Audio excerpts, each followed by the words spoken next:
Good morning. This hearing will come to order. I am pleased to welcome Secretary Pete Buttigieg before the subcommittee, and we look forward to hearing your testimony on fiscal year's 2025 budget request for the Department of Transportation. In February, I had the chance to welcome you, Secretary, to Hawaii, where we visited Lahaina, on Maui, to get an update on the recovery after the fires. What was clear then, as it is now, is that those survivors need help. A whole town was flattened. Thousands of people are left without homes overnight, and 9 months later, their lives are still in limbo.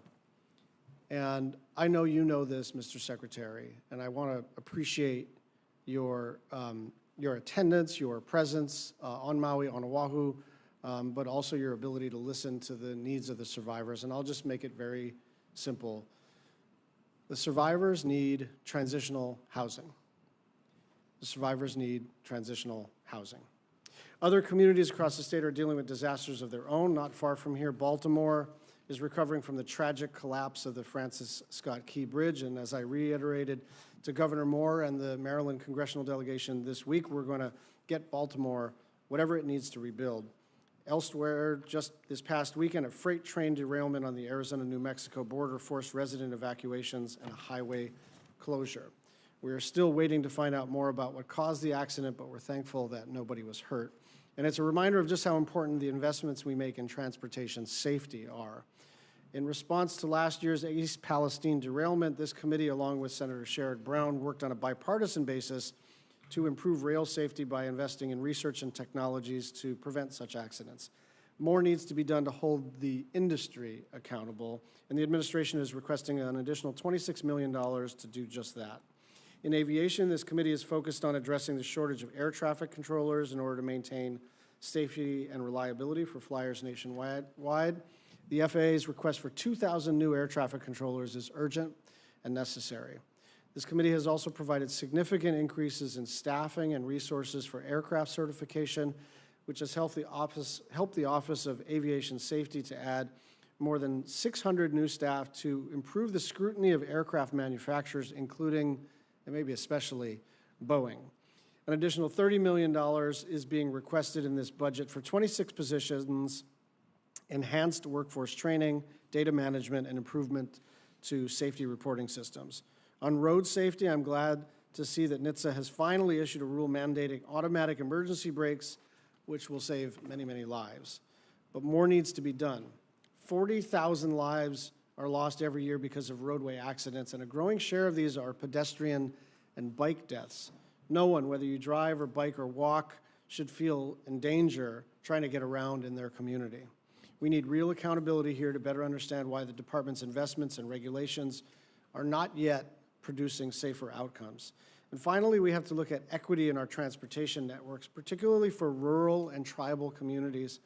This budget proposal to eliminate the cost share for rural and tribal transit programs is a step in the right direction. But we need to continue to expand access for these communities to DOT's competitive programs. Equity also means looking at who pays for and benefits from our transportation networks. And so I'd like to hear about the administration's proposal to increase taxes on certain business jets and the extent to which these jets are currently being subsidized by other aviation users. The budget requests before us reflect urgent and important national transportation priorities, and these investments will benefit millions of Americans across the country for generations to come. And with that, I'll turn it over to my friend and the Vice Chair, Senator Hyde-Smith, for her opening statement. Thank you, Mr. Chairman, and I certainly appreciate that introduction and the working relationship we have. Welcome. Thank you for being here. I just want to talk a little bit about where we are, and while we're all frustrated of how long it took to get the FY24 appropriations packages through Congress signed into law, I will note that here in the Senate, we passed the T-HUD appropriations bill last November with strong bipartisan support with the help of Senator Collins, for sure, and Senator Murray. Oh, and by Senator Kennedy, no doubt. But without the leadership and the vision of Vice Chairman Collins and Chairwoman Murray, we may well have been here saddled with continuing CRs through the end of the fiscal year, which benefits no one and eliminates Congress's ability to carry out its most fundamental duties. But thank you for being here to testify again on the budget request for the Department of Transportation, which has such a direct impact on so many people in every state. But when you appeared before the subcommittee last year, the department was contending with serious safety challenges, such as the failure of the FAA Notice to Air Missions system and the devastating derailment, as the chairman mentioned, in Ohio. Today, the department is grappling with two new emergencies involving Boeing and then the collapse of the Baltimore's Francis Scott Key Bridge. I look forward to hearing how the department is confronting each of these obstacles and prioritizing the safety of the traveling public. And as Congress contemplates how to address emergency funding needs resulting from the Baltimore bridge collapse and other disasters, we as appropriators must not lose sight of our responsibility to provide adequate annual funding for critical programs across the department. The administration's FY25 request for the Department of Transportation totals $108.9 billion, which represents a roughly $2.6 billion increase above the FY24 enacted levels. I'm once again disappointed to see that even with the proposed increase in overall funding, the request woefully underfunds or in some cases eliminates entirely programs that are priorities for this subcommittee. For example, last year the President's budget request includes $510 million for the popular Consolidated Rail Infrastructure and Safety Improvements Grant Program, but this year the funding request has been slashed by more than half to just $250 million. Additionally, the pandemic underscored the importance of a robust, resilient, and reliable American port system. So it is difficult for me to understand why the administration's FY25 funding request for the vital port infrastructure development program is shockingly 66% less than the FY24 request, reduced from $230 million to just $80 million. While the administration may cite the Infrastructure Investment Jobs Act funding for these programs as a counter to my concerns, we must recognize that the funding provided in that legislation is not perpetual. It's not finite and it's not perpetual. The practice of backfilling annual appropriations with the Infrastructure Investment Jobs Act funding is simply not sustainable, and the administration has not laid out a transition plan for funding critical programs in a post-Infrastructure Investment Job Act's environment. The Infrastructure Investment Job Act's off-ramp strategy is necessary to formulate a funding that strikes a balance to meet the needs of all Americans, especially those in rural communities which face unique transportation challenges. Without such a strategy, under-resourced rural areas like those across Mississippi would be put at risk.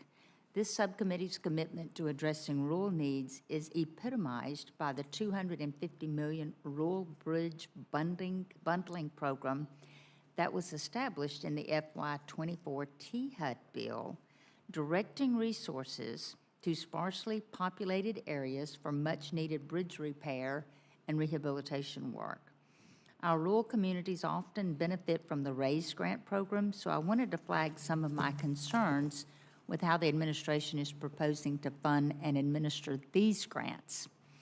I appreciate that the administration seeks to provide $800 million for the national infrastructure investments, which encompasses RAISE and mega grants, but I'm troubled by its plan to combine these two distinct programs without clearly explaining how much funding will be allocated under each of those programs. I have also concerns about the proposal to use the TIFA funds to cover the full $800 million cost. I was pleased, however, to see that the budget request includes additional funding for the FAA to hire more air traffic controllers to manage the increased traffic in our national airspace system, and to bring on more critical safety staff to help address the FAA's ongoing aircraft certification reform and oversight efforts. I also support the administration's intentions to continue fully funding the Essential Air Service Program. The Essential Air Service Program connects our nation's rural communities to the broader transportation network and benefits more modest airports like those found in Greenville, Tupelo, and Hattiesburg, Mississippi, by ensuring safe travel for customers traveling to and from the smaller markets. New businesses rarely locate in areas without dependable commercial air service, so supporting these rural airports is vital for the future economic development in these areas. To conclude, I believe that our funding decisions should be informed by fiscal responsibility and made with the American taxpayer in mind. Mr. Secretary, I look forward to hearing from you and working together in the American people to ensure that we have the safest, most reliable transportation network in the entire world. Thank you, Mr. Chairman. Thank you, Vice Chair. Mr. Secretary, please proceed with your testimony.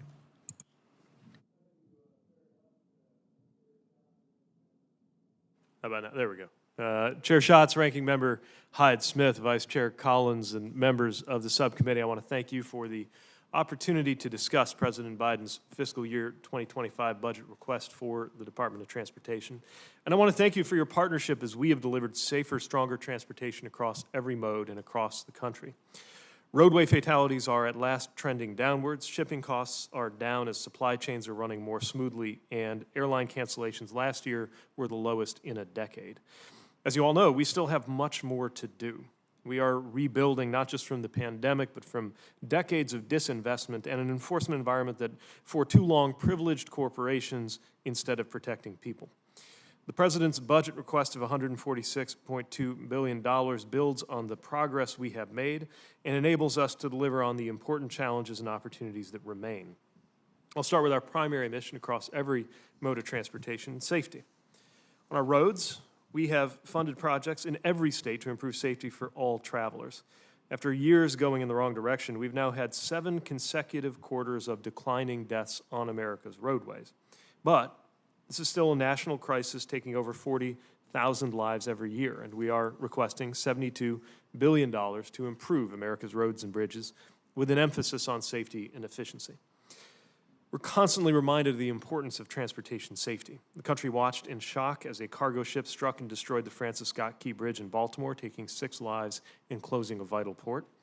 We're working across the Biden administration and with state, local, and private sector partners to help reopen the port as quickly as possible. We also immediately got to work with the state on the first steps toward rebuilding the bridge. Turning to aviation, America was rightly alarmed when a door blew out of an Alaska Airlines flight in January. The FAA acted swiftly by grounding 737 MAX 9 aircraft until each plane was safe to return to the air. And the FAA is significantly increasing oversight of Boeing. The agency is also investing in the physical infrastructure, staffing, and technology of our national airspace and airports. We are requesting $26.8 billion for the FAA, which will support oversight of aircraft production, accelerate the modernization of the national airspace system, increase the target to hire 2,000 air traffic controllers, and continue improving airports.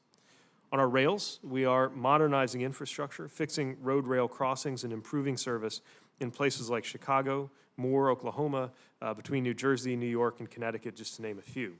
We are requesting $16.4 billion, which, in addition to expanding and improving rail service, will allow us to increase the number of safety inspectors to 400 and add new staff to complete safety audits. We recently finalized the rule for safe train crew sizes, establishing what most Americans assumed was already the case, which was a minimum of 2 crew members generally applying to large freight trains. Indeed, we are taking every step that does not require an act of Congress. But we're also continuing to call on Congress to pass the Bipartisan Railway Safety Act, which would provide much-needed authorities to keep passengers, workers, and communities safe. Across the country, we are repairing and replacing what existed and building and modernizing for the future. Last week, I was in Las Vegas for the groundbreaking of the new rail line from Southern California to Las Vegas, which will be the first true high-speed rail to go into service in the United States. It was a great day for the millions of Americans who will ride this train every year, for our truck drivers and supply chains that will benefit from less congested highways, for everyone across the country who will live in a climate with 800 million fewer pounds of carbon pollution annually. But more than those separate benefits, it's a celebration of the fact that America can still build massive engineering marvels with the potential of many more to come. This one project is creating 1,000 good union jobs for the men and women who will maintain and operate the train line, plus another 10,000 good union construction jobs to build it. Everywhere I go, I meet workers already benefiting from these jobs. And I think often of workers like a young veteran I met in Washington State who reminded me of so many people I got to know when I was in uniform, who go on to face the challenges of building a civilian life. He talked about what it was like coming off active duty as a Marine. And then he said, I came across, these are his words, I came across this union, the amount of training I got, the amount of work stability, the level I have to conduct myself at, the purpose that I have, prevented me from becoming a statistic, end quote. He's now the first person in his family to own a house. We know what it means to have these kinds of jobs, and these benefits are multiplied across tens of thousands of projects, improving American transportation across the country and the millions of jobs they support, helping us build stronger supply chains, get cleaner air, and deliver safer, more affordable ways for every American to get where they need to go. We've made good progress, but there is much more to do, and we look forward to working with this committee to continue delivering for every community in this country. Thank you again for the opportunity to be here, and I'm looking forward to our discussion. Thank you, Secretary. I'll start with tribal transportation. As you know, over the last several years, we've significantly increased funding for tribal transportation. Currently, there are 157,000 miles of roads listed on the National Tribal Transportation Facility Inventory. 60% of them are unpaved. 60% of 150,000 miles of roads are unpaved. How successful have tribes been in accessing DOT's competitive grant awards in comparison to state departments of transportation? And if the answer is not as successful as they ought to have been, what are we doing about it? Well, thank you for the question, and likewise, I have found it extraordinary how much tribes are asked to do with how little in terms of the resources that are sometimes available to them. And so we have sought to make sure that there is equitable and supported access to our competitive grant programs. And I've been pleased to note that many of our recent award announcements have included successful applications by tribal applicants. Most recently, a Protect grant in South Dakota that was among the largest in that round. We also recognize that often tribal governments don't have the same resources that many well-off cities or states or other communities might, which is why we have dedicated tribal infrastructure at the DOT. FTA's Tribal Transit Program includes $46 million in competitive funding over 5 years, which we're requesting an increase of nearly 83% over the previous we got 83% over the previous authorization. We also, through the IIJA, now have at the Assistant Secretary level an Office of Tribal Affairs, helping to facilitate our relationships in Indian country. Candidly, I think there's a long way to go to make sure that Indian country and tribal applicants are getting all of the transportation support that they need. And we will continue working with all of the mechanisms we have at the US DOT, as well as engaging the Department of Interior and other players to make sure we're working together in every way we can. Thank you. The one comment I'd offer is that it just is hard to apply. And I think that's something that maybe the department can do something about. If you are the kind of tribe that has just a few hundred members, but lots of lane miles, you're very likely not in a position to assemble a team to do the kind of application that the State Department of Transportation, for instance, would be able to do. Let's talk about air traffic controller staffing. There's a little bit of a balance that you have to strike here because they're tired, right? Air traffic controller fatigue is not just a morale question or a sort of union versus management question, it's a safety question. And Senator Shaheen has really been a leader on this. I think the challenge is as we try, and some of the recommendations are to give these folks more rest, and yet we are short air traffic controllers. So what's the problem in hiring? How's the throughput going? I know you think, you know, this is, I don't mean this as a backhanded compliment, but you think like a consultant. So I know you've thought about the kind of systems aspect of this problem, and I'm wondering if you can tell us the theory of change here. Thank you. The bottom line is we need more controllers, and we're acting to make that a reality. And the budget reflects that. It would enable us to further increase the hiring targets. So fiscal 25 would be 2,000 new controllers, up from 1,800 this year, up from 1,500 the last year. That puts us ahead of attrition, but not by much, which is why we're trying to really accelerate that and get the resources to continue the controller hiring and training surge. We've also been working to make sure that we expand the pipeline. You mentioned throughput. This is part of why the FAA is working with colleges and universities in the Air Traffic Collegiate Training Initiative, or ATCTI, to supplement the capabilities that we have with our academy. Bottom line is, of course, we have to and will maintain a very high standard for what it takes to become a controller, but we also can and are seeing more people move through the system and meet that high standard, and we're requesting the budget resources to help us continue that path. I'm going to try to set a good example. We have 43 more seconds. I'd like you to talk about NHTSA incorporating the pedestrian protections into the 5-star safety rating system, and you have 32 seconds. Go for it. Okay. As concisely as I can, I would observe that we need to begin paying attention to the effect of a vehicle's design, not just for those who are in it, but for those who are around it, especially knowing that the rise in roadway deaths that we've experienced over recent years is driven by pedestrian and cycle fatalities. And so this is now being included in the way NHTSA looks at new vehicles, alongside other measures like our recent AEB rule that we think will really help here. Perfect. Senator Hyde-Smith. Thank you, Mr. Chairman. Mr. Secretary, I am very passionate about the workforce in aviation. I represent a rural state, a very rural state. So does Senator Collins. And I just see that there's so many young people that don't have the exposure to aviation. I tell the story of Jesse Bowie, my friend that lived in a neighborhood that was close to the airport, very limited opportunities, but he could ride his bicycle to the chain link fence to watch these airplanes land in a little general aviation airport. So I know that kids, he became a pilot, he owned a flight instructing school, and Jesse he became successful, but only because he could ride his bicycle to that chain link fence. But I know that kids all across Mississippi and America could thrive with careers in aviation, including mechanics, pilots, flight attendants, and air traffic controllers, if they were just given the opportunity.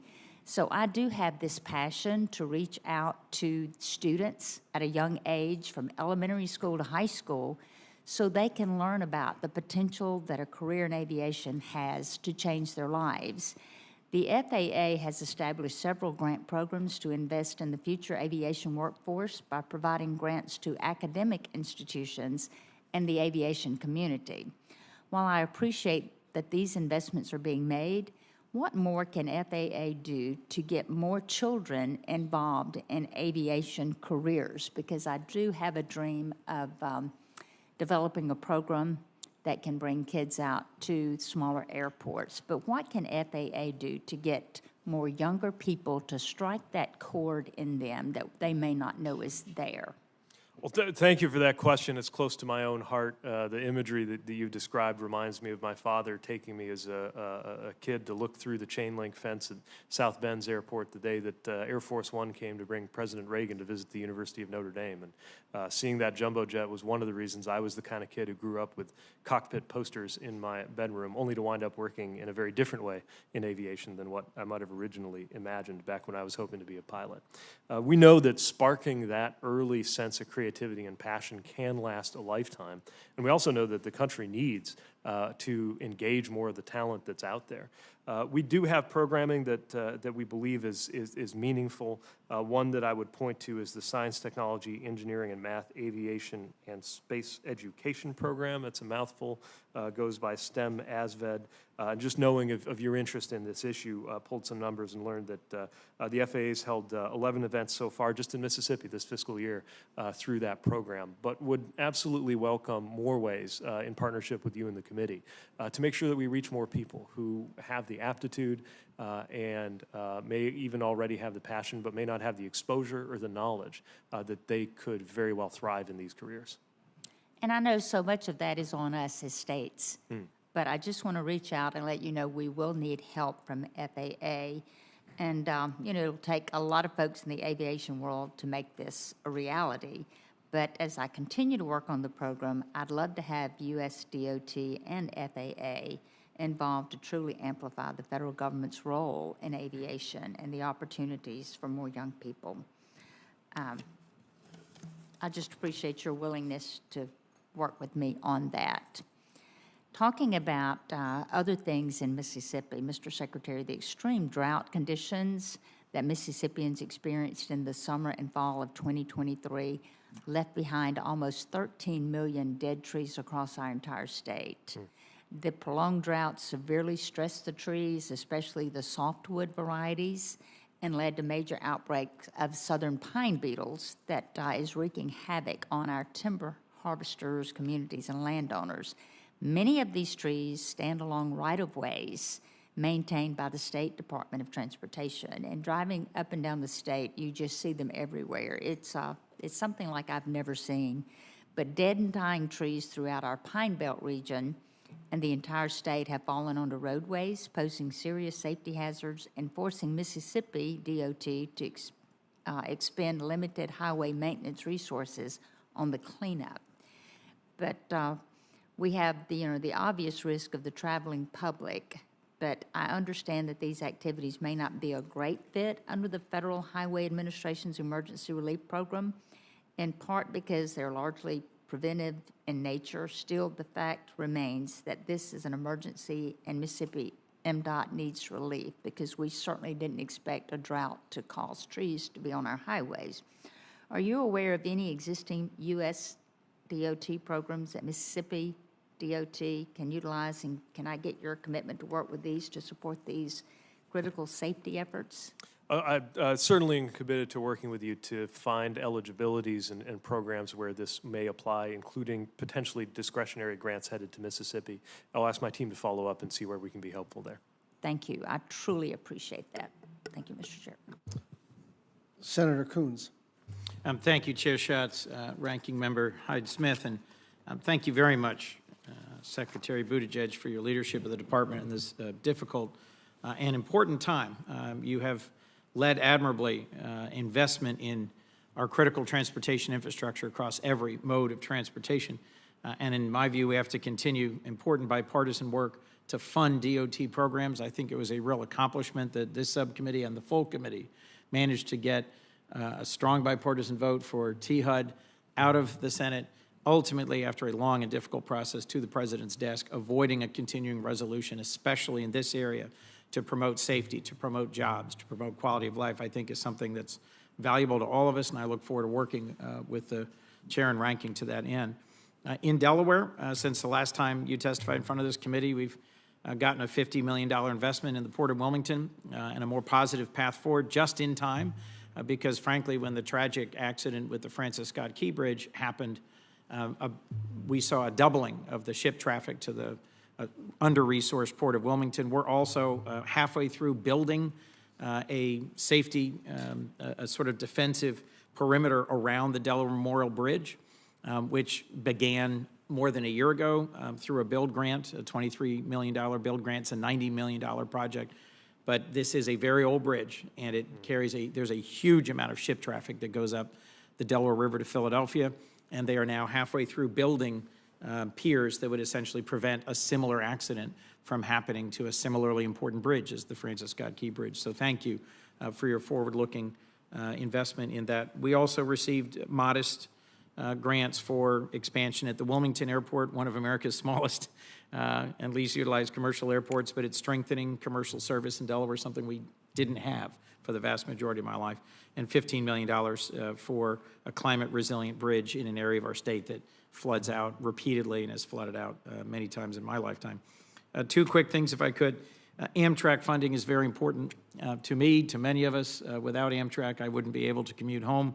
40% of Amtrak ridership is in the Northeast Corridor. This year, we should get back to pre-pandemic ridership levels or even exceed it. And the IAJA made a generational investment in trying to finally get the state of good repair moving in a positive way. And I think Congress needs to continue to keep the promises made in that bipartisan bill. The President's request does increase Amtrak funding by $100 million. I appreciate that, but I intend to send you a letter endorsing Amtrak's budget request. It's $1.2 billion. In the President's budget request, it's $1.6 billion in Amtrak's request for the Northeast Corridor. That's because of the critical role of the state of good repair and ongoing investments. I also will be commending to you the absolutely critical role that the partnership with states in terms of sustaining the Northeast Corridor makes.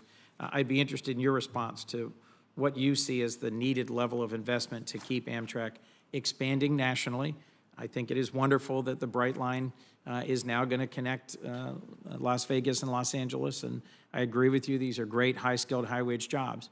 But I think we also need to continue to invest in the backbone of Amtrak, which is the Northeast Corridor.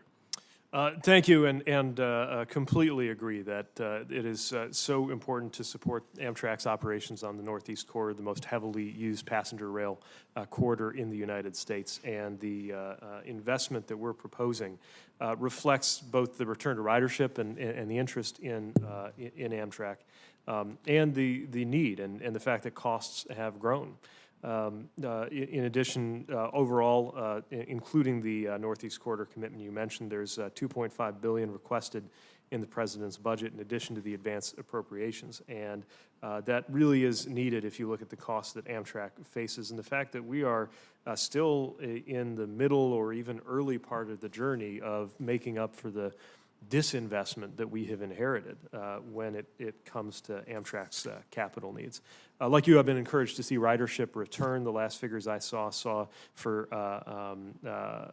them return in fiscal 23 to 87% and 97% of pre-COVID actuals, 87% ridership, 97% revenue. So demand is back, ridership is back. We got to prepare them for the future. Before I run out of time, I'll just emphasize what Senator Hyde-Smith was saying about careers in transportation.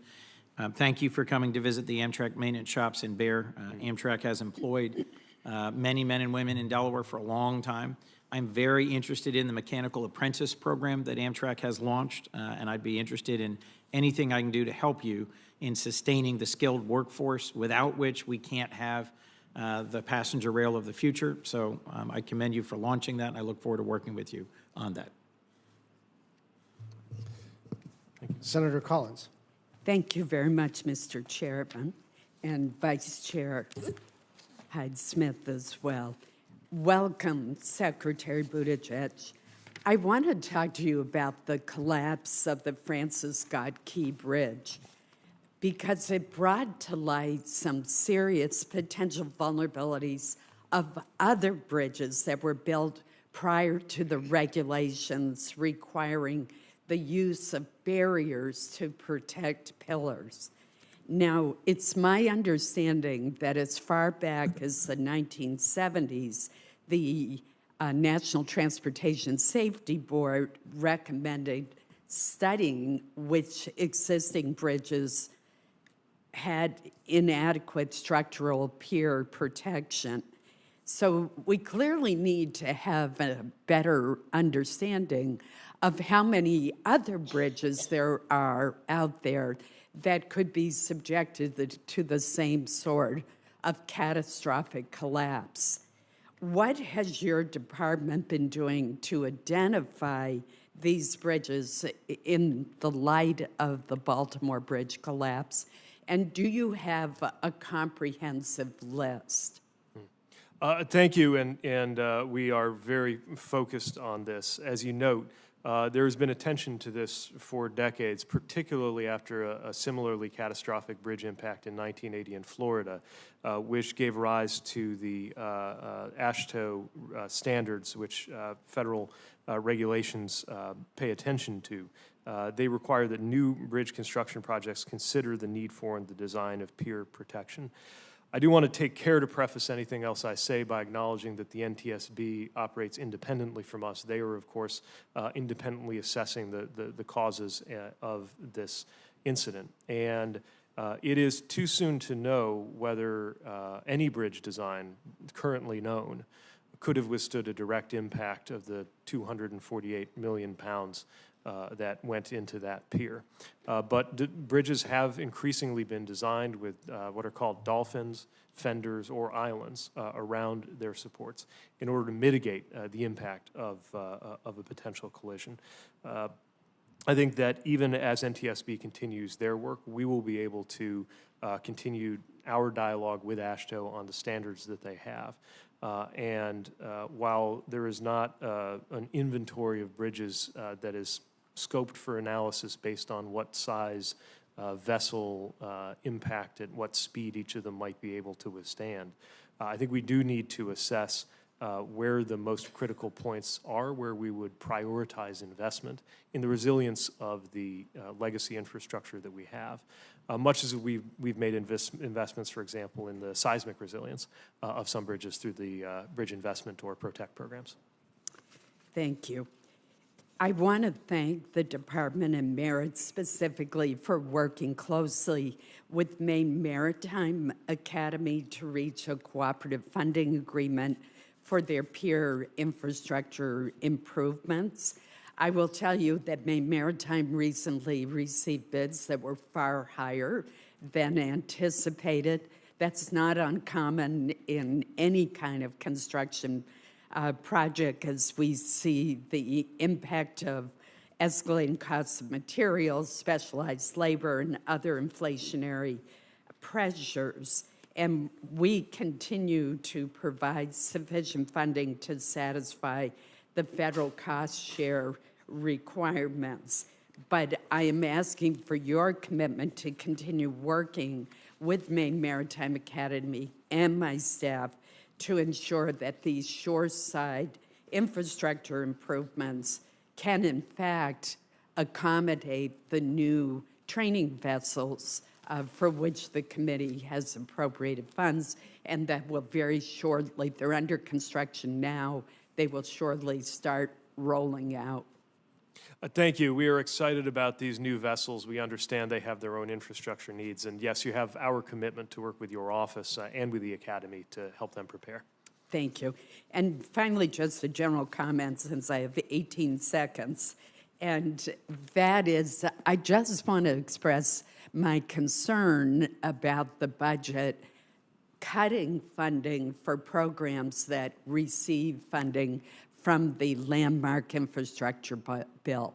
When we wrote that law, we made very clear that it was to be supplemental and it was not to be used to substitute for the funding for these programs in the president's budget.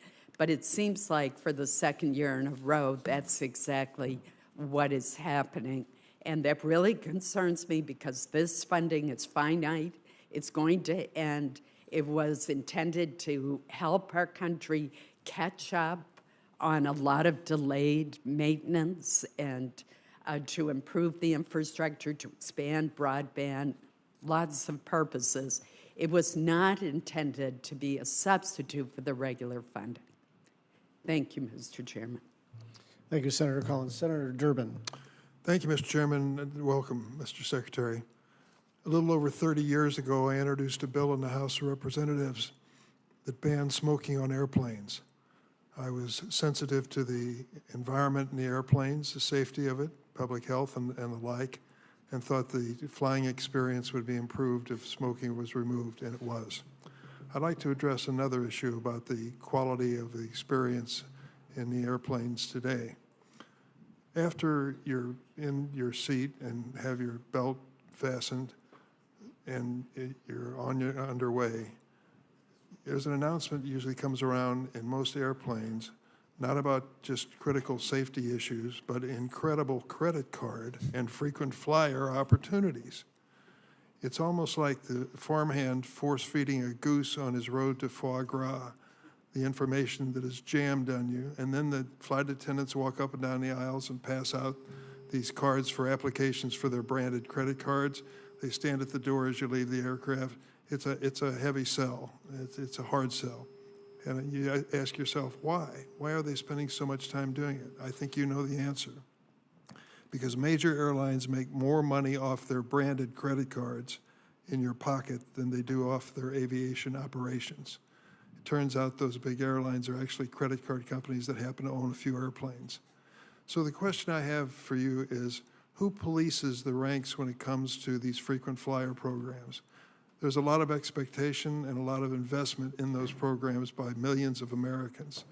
I know that you've initiated, through the administration, an interest in this field. Can you tell us more?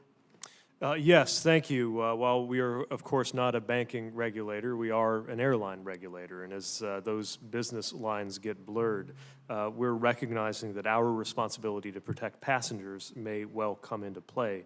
We share your concerns about the rights of passengers who count on these or are told about these rewards programs. DOT has launched a review of our U.S. airline reward programs to determine if there are any unfair and deceptive practices, and will take enforcement action if appropriate. That includes analyzing consumer complaints and meeting with airlines, and we're considering soliciting further information. The other thing I would mention, having noted the boundaries of our lane, is that we're coordinating with CFPB, recognizing that there is a mutual concern here. In fact, we plan to convene a joint hearing with CFPB on May 9th with industry representatives, labor leaders, and consumer advocates to talk about competition issues and challenges that consumers are experiencing with some of these airline and credit card reward programs. I'm glad you're doing that. And I understand you have a jurisdiction that isn't exactly consumer protection, but this is really an entity that's become so important to so many families across America. We have troubling reports that airlines are devaluing points, making it harder for consumers to achieve promised rewards. And at certain times, the cost of purchasing points from airlines' websites may be 3 times the value of the points at redemption. The list goes on and on. There is no policing the ranks of these airline credit card companies when it comes to this benefit. I have a minute and a half, and I'd be remiss if I didn't mention location, location, location. I'm glad you led off your statement on rail service with Chicago, Illinois. You can understand my interest in that. I hope that we can find a way to finally make an investment that will dramatically change the performance of railroads across the United States, dependent on efficiency at Chicago. We've had some horror stories in the past. We want to get those behind us. What is your thinking on that? We certainly believe that there is enormous opportunity for investments to continue to yield improvements, and we know how important that is to your region. Welcome further discretionary grant applications in that regard that would be helpful, and I know our personnel have been engaging with teams from the region to discuss this too. Thank you very much, Mr. Secretary. I yield back the balance of my time. Thank you, Chair Durbin. Senator Kennedy. Mr. Secretary, I hope you'll hear the pleas from our chair to help the people of Maui. We've been through that in Louisiana. Frankly, I'm disappointed that the administration hasn't done more. I'm not laying that at your feet, but the people of Maui right now need more than anything else hope. And without a place to live, there is no hope. How those babies? How your babies doing? Thanks for asking. They have figured out how to get out of their beds, which means they now control when we get up instead of the other way around. But they're healthy and happy. Well, they'll be teenagers before you know it. You'll think that aliens have come down and abducted your beautiful kids and replaced them with terrorists, but you'll get through it. So I want to ask you about, I know I sound like a broken record, the National Center of Excellence for Liquefied Natural Gas Safety, a subject that I know you're familiar with, Mr. Secretary. We're trying to get this built. It's frustrating, of course. It's not altogether your fault. Some days it seems like it takes longer than medical school to get something done around here. But I'd like to ask you where we are. Congress has spoken explicitly. We want this project built. We've appropriated money. It's supposed to be in Louisiana.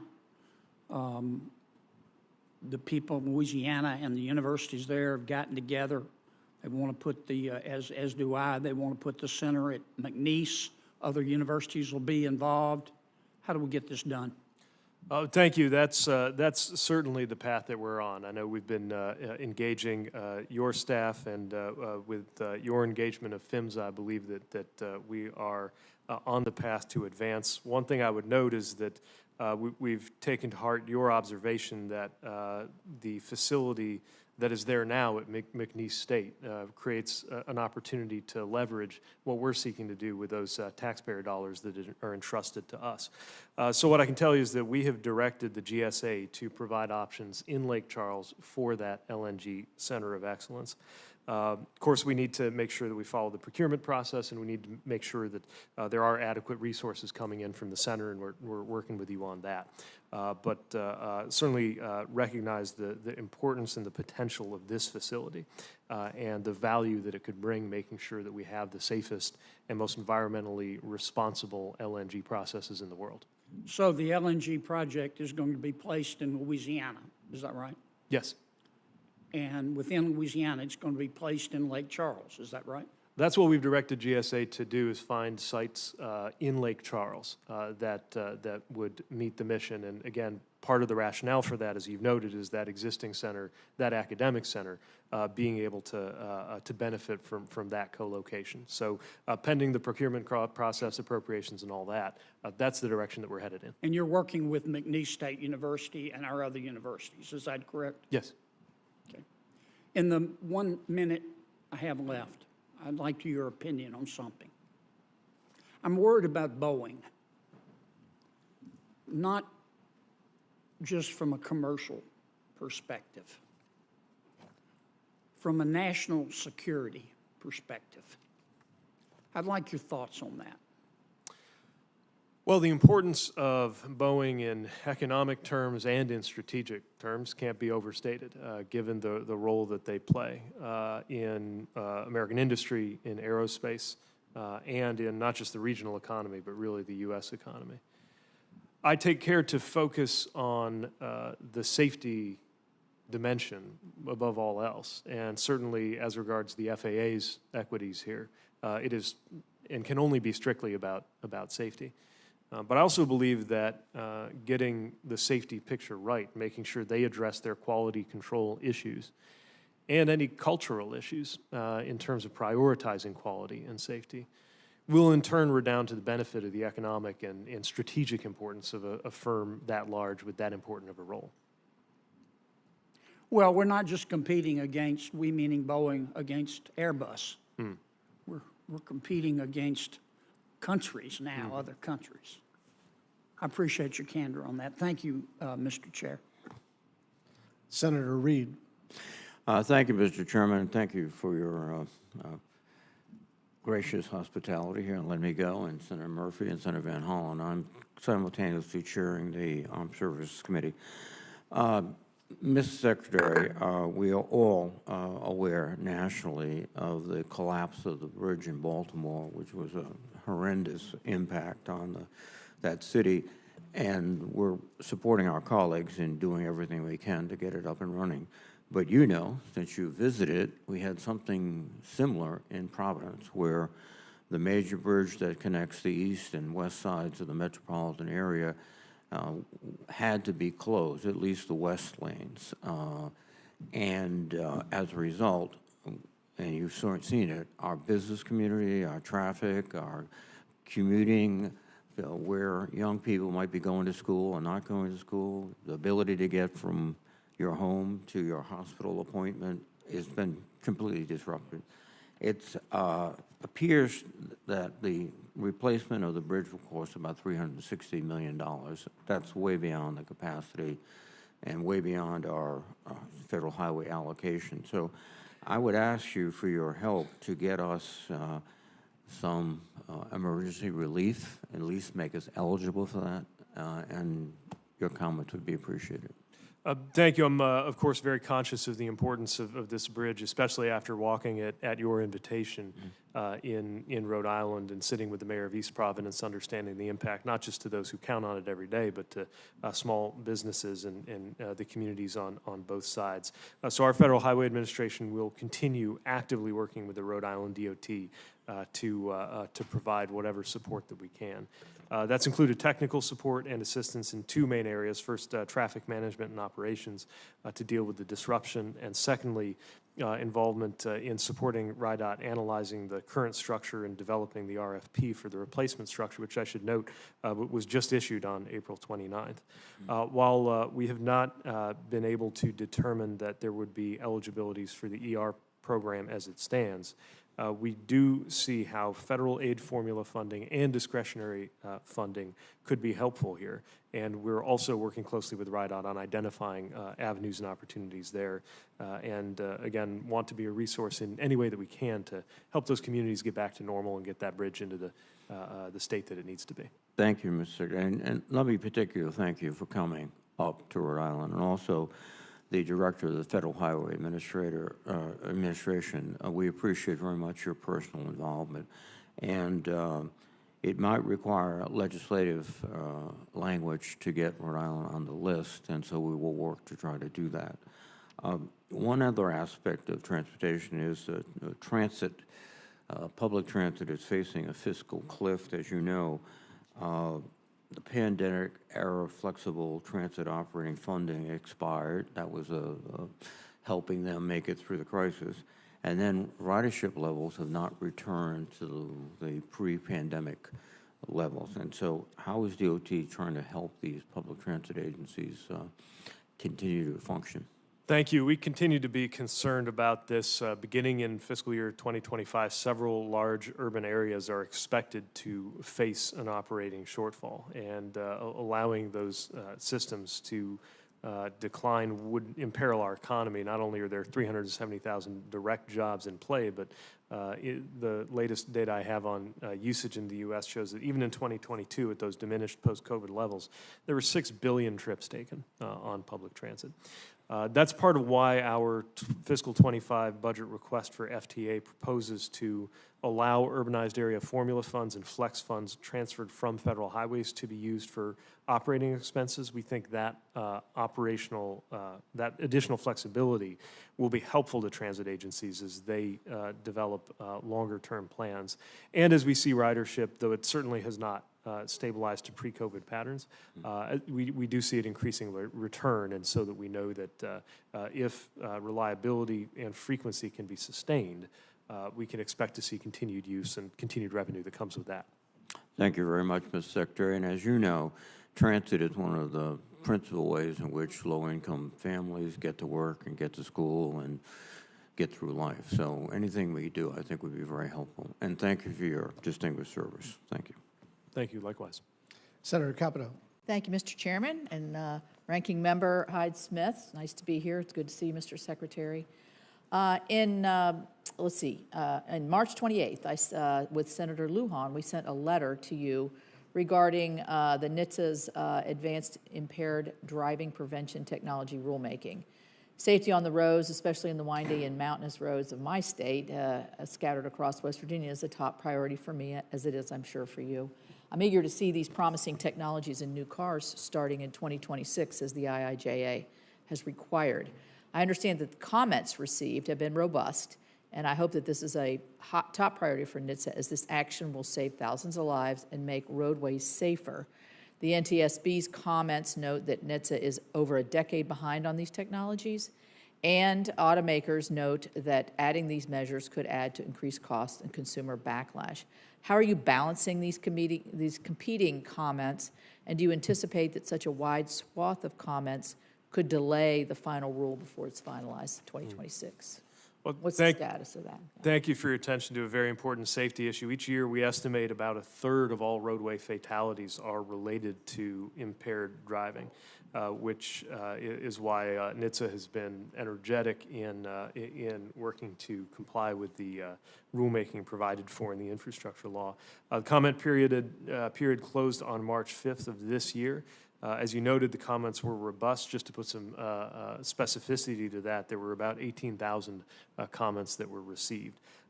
So NHTSA is reviewing those. Of course, that's both the right thing to do and legally required of us. And we do need to make sure that we balance all of the different concerns that are in play, but do it in a way that, at the end of the day, meets our safety mission.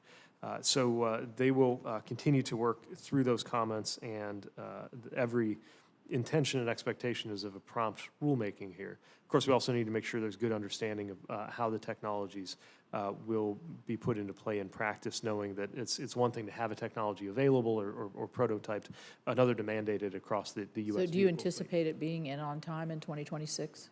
I haven't received a definitive timeline for NHTSA, I think, because they're still grappling with the substance of the comments that have come in, but that'll certainly be our aim. Okay.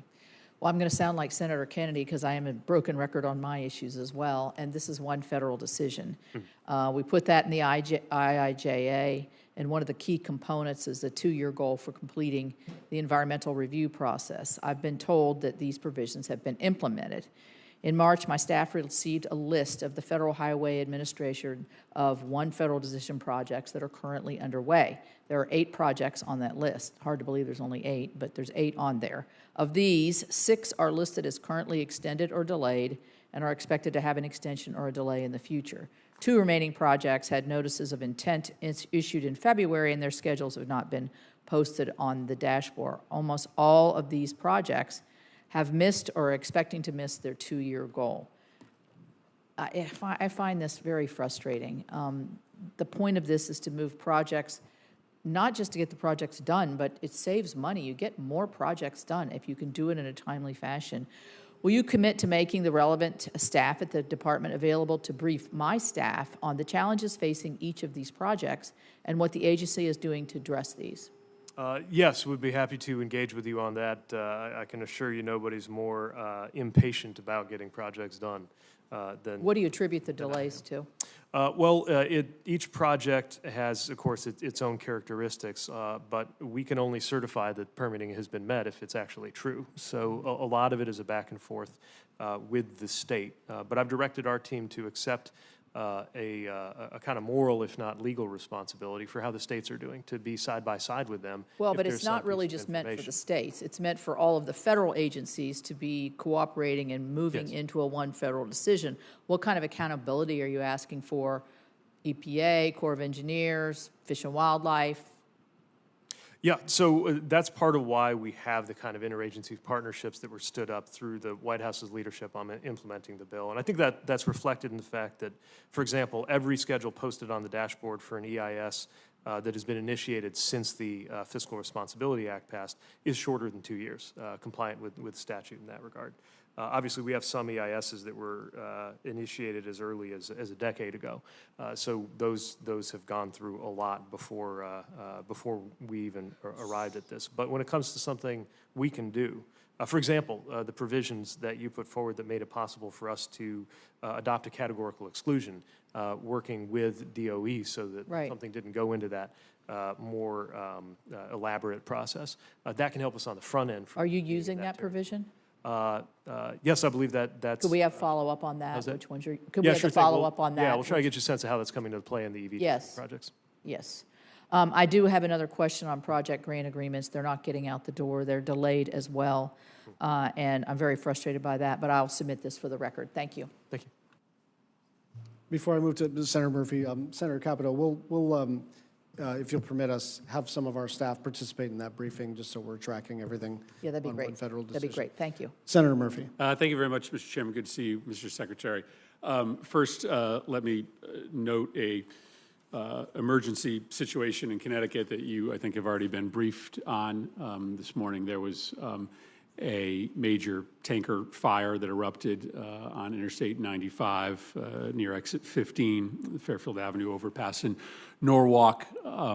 No major injuries reported, but 95 right now is closed down and may be closed down for days, depending on how fast we are able to make that bridge structurally sound and understand the extent of the fuel leakage. Early estimates are that there are 8,500 gallons of fuel that have leaked from this tanker, and we've got to make sure that the surrounding communities and watershed are safe. And I know you've already put out a statement on this, but I just wanted to get your commitment that you'll be working all throughout the day personally and through your staff to make sure that we assess the damage, we get crews out there, and we get the highway and the overpass open as safe as it is possible for commuters and residents. Absolutely. I spoke to Governor Lamont earlier this morning, and the Federal Highway Administrator is tracking this personally. We'll get PHMSA involved if appropriate, given any spillage that might be in play. And we'll do everything we can to help everybody get back to normal there. We know, and of course have been reminded through experience, just how important a smooth and normal ride on I-95 can be. Yeah, good. Well, thank you very much, Mr. Secretary. Wanted to stay in that part of my state for a second.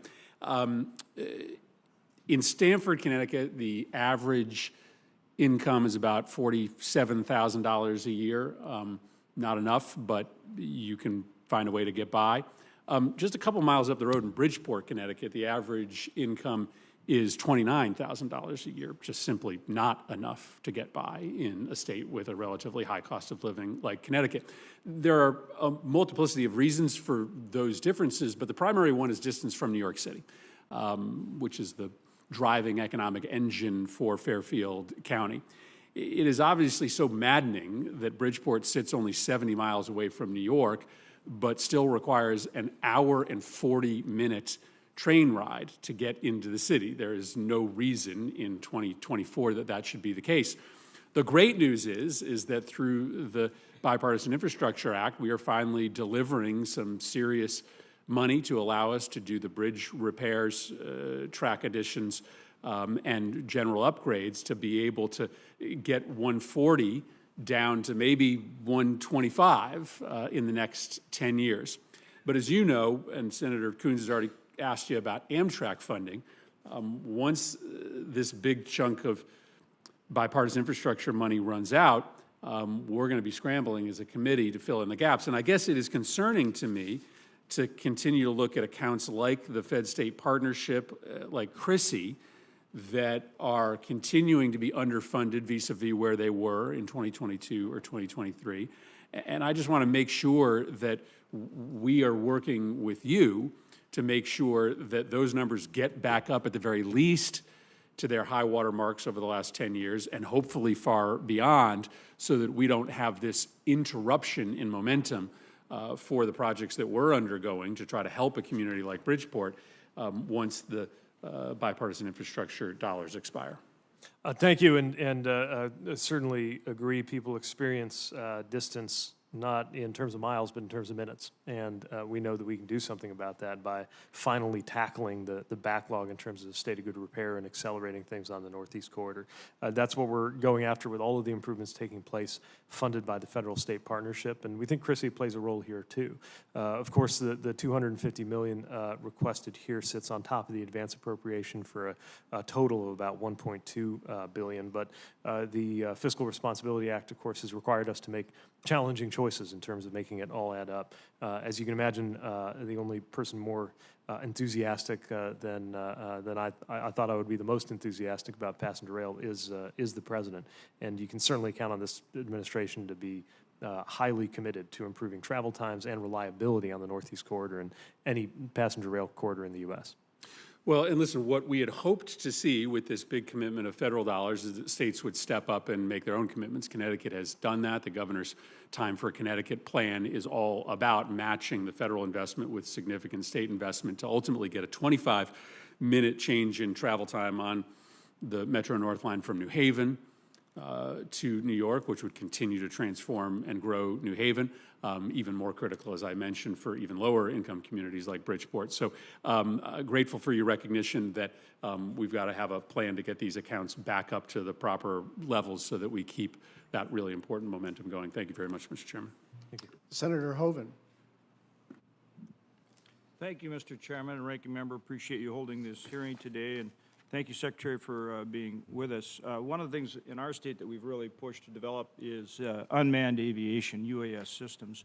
And in the FAA reauthorization bill, which we're working on right now and hopefully will pass through the Senate here by the first part of next week and have it sent over to the House, where, again, hopefully it'll be passed expeditiously because the current authorization expires May 10th. One of the things in there is testing for the UAS test sites. Well, let me step back. One of the provisions provides that you can establish 2 more UAS test sites, right? And we actually went in and modified that language because there was a requirement that you establish more test sites. And the ones that we have now, one of which is in our state, are doing an incredible job. And I think that we need to be careful that we're not just adding test sites to add test sites, right? And so I want to hear, and so we actually put in there, we changed that language to may establish up to 2 more. So we both limited it and we put in may establish. So again, we're getting, you know, really what we need. We're not just establishing test sites to establish more test sites. Please tell me how you intend to approach that. Thanks. So yeah, first of all, we're very cognizant of the value added by the test site that you've described. Our total budget request here for UAS is $149 million, and a big part of that is critical research on standards and advanced concepts and applications, but also the management and operations of the Center of Excellence. There are 7 FAA-designated UAS test sites, and the objective of that program is to provide that kind of verification of safety for the different kinds of UAS applications that are going to have to be integrated into the NAS. Certainly, whatever Congress prescribes in terms of flexibility and in terms of how many sites are kind of a floor or a ceiling, FAA will work with you and with our existing test sites to make sure we're optimizing what we have. Good. Well, I'm glad to hear that. You were ready for that one, I could tell. And that's good, because I'm pretty sure in our approps bill, we'll have some report language that goes right to that very point. So that sounds like the right kind of working relationship. I appreciate that. Another example is restrictions that it can only support unmanned aircraft. Well, for folks that have been in this business for 20 years like we have, you have to be able to test sensors. You may have to actually put those on manned aircraft, you follow me? So you've got to have some flexibility in these. It's one thing to sit here and prescribe stuff you know nothing about. It's another thing to work with the experts. And that's what I'm trying to get across. There's a lot of expertise. We first established our UAS Center of Excellence back in 2005. So that's almost 20 years ago. Other folks are just showing up to the party. And we want to make sure you're relying on the expertise that you have. And frankly, the FAA Administrator Whitaker, who's kind of this second time around because he was in the prior administration, which is great. We're used to working with him, and we're pleased he's in that position. I think he knows this stuff, so you know your strong support for his efforts there would be appreciated. Thank you. The other thing along those lines is at the University of North Dakota, we have a pilot training school. They probably have a fleet of more than 100 aircraft.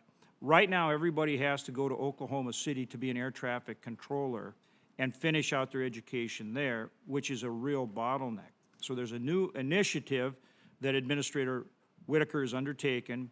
It's called the Air Traffic Collegiate Training Initiative to actually allow schools with the expertise like the University of North Dakota to take these individuals all the way to the point where they can take the test, thereby relieving that bottleneck at a time when we need more air traffic controllers. So I want to ask for your opinion on that and obviously your support for it. Thank you. Yes, at a time when we need more air traffic controllers, we need more throughput in terms of the hiring. We know that means being imaginative about force multipliers that can help us add to the capacity that we have at our FAA Academy. And let me emphasize, our Academy is an extraordinary resource. It's something we're very proud of. They're doing a great job. The ATCTI program that you referenced will make it possible for us to add to that through colleges and universities that have deep expertise in this area, and appreciate the University of North Dakota's interested in participating. To be clear, as you acknowledged, graduates of that program still need to pass the air traffic skills assessment exam. We are not going to increase throughput by decreasing standards, but this does provide another avenue to do that. The applications opened on April 1st. We'll keep them open on a rolling basis, and FAA has already been able to get some guidance out on criteria and coursework, but of course we'll need to continue to be very closely working in partnership with these institutions to deliver on the promise of that idea. Thank you. Mr. Chairman, just really quickly here, I know I'm used my time, but very quick. Associate Administrator for Airports, Shanetta Griffin, has been helping us with the Fargo Airport. It's a fantastic project, serves at least 2 states, maybe 3. I would ask for your support for her efforts. She's been right on target, so I ask for your support there. And also, we received a grant on 4-laning Highway 85, which the goal is to run all the way from Mexico to Canada, and I ask for your support on that project as well. Yes. Thank you. Thank you, Mr. Chairman, for your indulgence. It's a little rare when an individual civil servant is called out by name in such a positive way, so I just love it. And before I recognize Senator Van Hollen, I just wanted to speak for the committee on a bipartisan basis and the staff to say, whatever you need, we're here. Senator Van Hollen. Well, thank you, Mr. Chairman, Senator Schatz, and I know that we're working together on emergency relief to various forms of disaster, and I do want to start by thanking you, Mr. Secretary, and President Biden for your immediate and continued support for the city of Baltimore and the state of Maryland in the aftermath of the awful tragedy, the collapse of the Key Bridge. You were there that day. You called folks at 3 a.m. in the morning, and I do want to just thank you for being there time and time again, and not just delivering important words of support, but delivering real help and results. And that is true of you and the President of the United States. So thank you for that. This morning, we just heard news that we have recovered a 5th body. 6 individuals lost their lives in that collapse. And as you know, our priority has been to support their families, and we continue to do so. The other priority, and you've spoken to this eloquently, is opening the Port of Baltimore fully. And again, thank you for all your efforts there. The Army Corps of Engineers has done amazing work. We already cleared one 35-foot channel that allows 80% of the port's business to be restored. And we're hoping by the end of this month to be able to clear the 50-foot channel and resume all operations at the Port of Baltimore. And as you said, and the chairman recognized, this is a disaster that had national implications. And that is why we also appreciate the fact that the president has said from day one that we, the federal government, will help Maryland and Baltimore in rebuilding the bridge and support 100% of the costs, recognizing that any funds recovered from lawsuits for wrongdoing will be recouped by federal taxpayers. So I want to thank you and the president for working quickly to make sure that Maryland entered the emergency relief program, which covers 90% of the costs. Also for your emergency help through immediate funds to deal with traffic mitigation. But as you know, because we worked with you and the administration, Senator Card and I and our whole delegation on a bipartisan basis have introduced legislation to meet the president's pledge to provide 100% funding in the wake of this disaster. And I just want to get your understanding as to your full support for that legislation. Thank you. Yes, as you know, the president committed both in person and in public to making sure that the federal government fully supports the costs of rebuilding. That means 100%, and we welcome your leadership and that of the Maryland delegation in working to get the statutory authorities that would be necessary to take us from that 90% to that 100%. Thank you. Let me just turn to, I want to touch on 2 other issues. Well, before I go there, I do want to say to the chairman, you know, our hope, the hope of the Maryland delegation is to expedite the passage of that legislation just as soon as possible. And if it's not on the FAA bill, it's got to be the next, you know, matter of business, and including some of the things the chairman and I have worked on. So another issue that is immediately before us with respect to the FAA are these 5 additional slots that some members have pushed for DCA. I just want you to reaffirm what you stated the other day, which is you visited DCA. You understand that that one runway is the hardest working runway in the national airspace You went on to say, we would be concerned about the pressure that could be put on the system from those additional slots.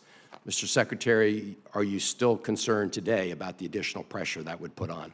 Yes, as I said the other day, we have to prioritize safety, obviously, in every decision that is made, which means that if there is any kind of condition where the tower is overburdened, the only alternative to allowing an unsafe condition, which the FAA will never do, is a likelihood of delays or some kind of flow process that could impact travelers. Well, I appreciate that, and we do.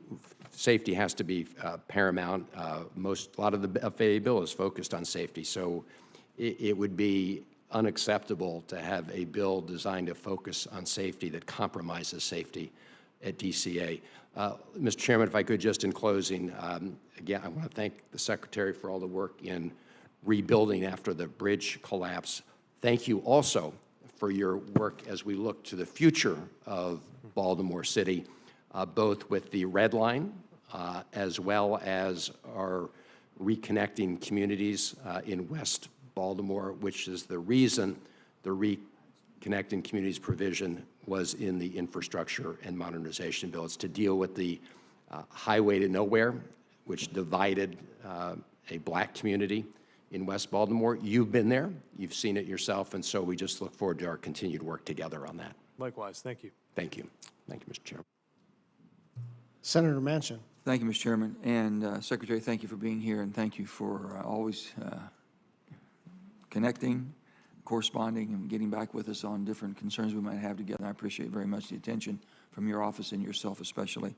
The Biden administration would like to say that bipartisan infrastructure law provided $7.5 billion to build out a network of EV chargers in this country, but that's really not accurate. And I wanted to go over why, because I know we wrote the bill the way we did. Your department's responsible for allocating 2.5 of that funding through the Charging and Fueling Infrastructure Grant Program to strategically deploy publicly accessible refueling infrastructure along designated corridors and other accessible locations. While EV charging is eligible for this funding, it is not the only technology that there is. We were very clear in the bill about that. Hydrogen, propane, and natural gas fueling infrastructure are also eligible, which is why I include an amendment in the Senate's markup of the fiscal year 24 transportation appropriation bill last year that directs your department to give fair and full consideration to each eligible technology and not to restrict awards to just EV charging infrastructure. Unfortunately, of the 47 awards provided under the program so far, all but four, 43 of them, and all but four have been exclusively, 43 of them for EV charging. So I just get your assurance that you are looking or understanding how the bill was written and the purpose of the bill. And if you're trying to correct that or looking at the inequality of how this distribution is going. Thank you, and I can assure you that in reviewing applications, the department is always taking care to make sure that it conforms to statute, including those that creates those eligibilities for these chargers.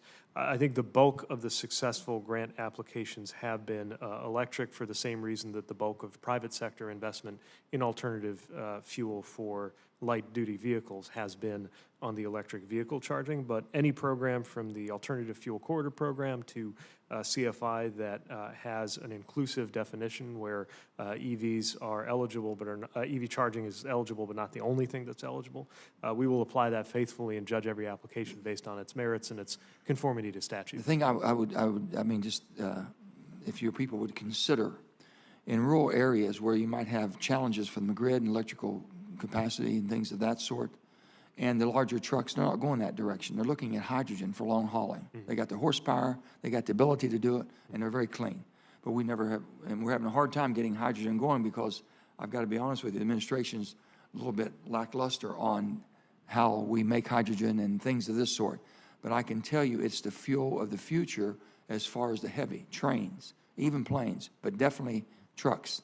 And fueling stations in remote areas, Montana, Wyoming, all the west, and areas like we have mountainous things of that, electric just doesn't do it. So if you could consider the terrain you're dealing with and the locations you're dealing with the alternative fuel sources, It would help tremendously, Mr. Secretary.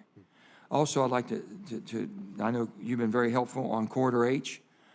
Corridor H in going through West Virginia. President Johnson, as part of the Appalachian Development Highway System, 1965. We've been trying to connect this since 1965. We're getting close. You all been great. We're almost there. We need your commitment to finish this damn thing. And so I hope it's high on your radar screen, and I know you have some tremendous staff that understands West Virginia very well, sitting behind you, that understands it, lives in that part of the state of West Virginia, that understands how desperately we need that. And the I-81 connection would be unbelievable, sir. Thanks. Of course, we're very mindful of the importance of Corridor H and the entirety of the ADHS, and we'll continue to work on that with the resources and eligibilities that we have. I know. And then also, the ticket agents. Remember, we've been working on ticket agents. You helped us get it back in West Virginia. We say the New River train and expand the rail service that keeps the state connected to the rest of the nation. Only thing that we're asking for, the agency was thankful that the agency granted $500,000 to Amtrak this past December. Without that $500,000 dedication that you put towards Amtrak, we would have not kept those systems that we have.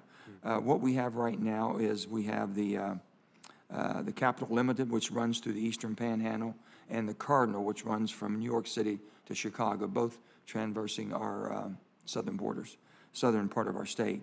The Summit Bechtel National Scout Reserve has been blessed by this, the state capitol in Charleston, Marshall University in Huntington. It's truly a lifeline, and people are using the rail more than ever before. We made upgrades into our stations to handle the, truly treat the passengers in a much more friendly atmosphere. So with that, the stakeholders in West Virginia, we're working to restore a 7-day-a-week service on the critical transportation route to my state. If you all would look into that, we would be deeply grateful for that, because I think it justifies it. Thank you. I don't know how much you all know about that, but are you finding there's more of an uptick on train traffic?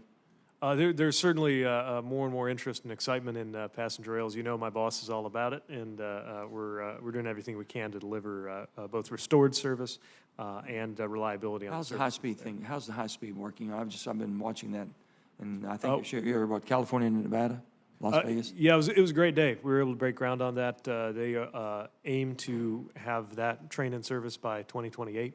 It would mark the first high-speed rail service in revenue on U.S. soil, and I believe the first time an American passenger Is there buys any, a ticket, there's no real going quick, back. if I may, Mr. Chairman, on that, Mr. Secretary, I looked at that and I thought, that one route, that one train has a chance to be revenue neutral if you can, revenue making. Do you all see any forecast that it can pay for itself once we have the investment made? Obviously, we're investing in that capital side, but Yeah. I think one of the reasons why you see a private player building that is they believe in the extraordinary revenue potential there. And while every market's different, every line is different, that's one that seems especially well suited. So we're not obligated to maintain it and take care of it and everything as far as after the capital we investment? made a capital grant of $3 billion and then another loan, but that's really about the capital side. It'll be up to the business to operate it. Thank you, Mr. Secretary. Appreciate it very much. Thank you. Senator Sinema. Thank you, Chairman Schatz, and thank you, Ranking Member Hyde-Smith, and thank you, Secretary Buttigieg, for being here today. In Arizona, we feel the positive impact of the bipartisan infrastructure law and its historic investment of over $7.7 billion in total funding already.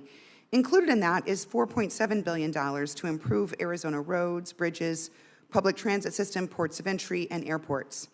Arizona's airports alone have received over $263 million to make desperately needed enhancements and improve service to those who need it most. When I wrote the bipartisan infrastructure law, I was working towards transformative projects, like finally completing the widening of the I-10 between Phoenix and Tucson. That vital roadway moves tens of millions of people and over $40 billion in goods each year. Thanks to the Infra Grant award made possible by the bipartisan infrastructure law, an expanded, safer 3-lane I-10 running through the Gila River Indian community and Pinal County will now be a reality. Arizonans are excited for this project specifically, and we look forward to your continued partnership in implementing all aspects of the bill. You said in your testimony today that safety is DOT's primary mission. I agree. As you know, you contacted me last Friday to let me know that a BNSF railway train derailed along the Arizona-New Mexico border carrying liquefied petroleum gas. 2 of those cars caught fire. This closed Interstate 40 in all directions. halted service on Amtrak Southwest Chief, and prompted a 2-mile evacuation radius. The FRA is the primary investigator, and Arizonans are eager to get more information on the derailment. Unfortunately, details have been hard to come by on the cause or even basic information like the fire's duration or how the FRA has determined potential public health concerns. So could you explain how the FRA process and timeline of the investigation will unfold, including how the cause of the derailment will be determined, and how will the department ensure that lawmakers are fully and timely informed as it develops? Thank you. As you noted, this incident had our attention from day one. We were in touch at that time, and we have been monitoring it since. In this case, the investigation was affected by the fact that FRA personnel had limited site access while the fire was still burning. And of course, in that first instance, we'll defer to emergency responders working on securing the site, containing the fire, and managing the evacuation before the investigative dimension of things can take priority. My understanding is that NTSB is involved but is in an observer status. We'll confirm that afterwards with your office to make sure that that information is still current. If provided that it is, then FRA will lead the investigation, but also PHMSA may play a role given the fact that LPG was involved. The FRA administrator was there on Monday, and we're going to continue to have as much presence as required to support the community. The original evacuation affected 50 individuals, but that was lifted on Sunday. I would be happy to follow up and get you any other information that you need, recognizing, of course, that this remains an active investigation right now. Well, thank you. The 38-car derailment on Friday night occurred on Navajo Nation land, as you're aware. My office was informed about a lack of tribal community notification after the fact. So the DOT's recent notice of proposed rulemaking requires railroads to provide critical information to state-approved first responders within a 10-mile radius. Does that rule intend to cover tribal communities?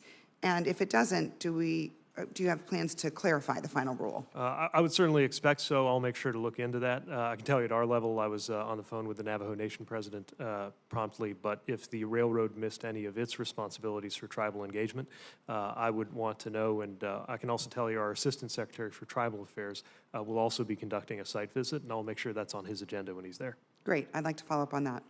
As you know, border infrastructure is critical to Arizona and to the country. The San Luis Port of Entry processes over 3 million vehicles and 2.5 million pedestrians annually. The Douglas Commercial Port of Entry will need significant roadway, utility, and infrastructure investment to fulfill its inspection obligations and reach the commercial and industrial potential it has for the surrounding area.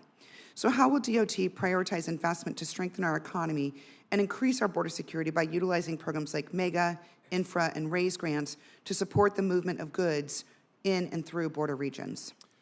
Border infrastructure is very important for our economic future, and I think deserves to rate highly in our infrastructure plans and funding. And that's one of the reasons why I think many projects for border infrastructure or border communities have performed well in our discretionary grant programs made possible through the bipartisan infrastructure law. Just to mention some of the highlights, that includes the RAISE grant to the Isleta Port of Entry in El Paso from fiscal year 2022, the Infra 22 grant for Otay Mesa East, the rural grant that benefited an Arizona community along the border, and the Anzalduas infra grant for Texas. We are looking at extraordinary projected growth in terms of the freight crossings at these borders at a time when there's also, I think, been heightened attention ever since COVID to the fluidity of our supply chains. So I think that this will continue to be a priority, and as we see more and more applications come in, I think border-related applications will continue to compete very effectively. Thanks. Chairman, with your indulgence, one final question. Thank you. We were very happy to secure a commitment from DOT in the FY24 appropriations law to continue to support construction of the Interstate 11 corridor project. You know how important that is to our state. Can you tell me what the department is doing to aid the planning and development of the I-11? This is a project I know we've had an opportunity to discuss many times, given the high demand and growth that's taking place along that corridor, and that if you just look at the national picture, it is rare to find any area of comparable population and traffic growth that hasn't had some kind of direct interstate connection. The Tier 1 EIS got its record of decision in November 2021. I know that there are further phases and stages that are taking place, particularly on the Nevada side. Would welcome the opportunity to get more of an update for you in writing, but as I understand it, both the Nevada and Arizona sides are committed to moving forward, and we'll work through any issues or obstacles that come up together. Thank you, Secretary. Thank you, Mr. Chair. Secretary, thank you for coming today to discuss the DOT's budget request. The hearing record will remain open until Thursday, May 9th, to allow members to submit additional questions for the record. This hearing is now adjourned.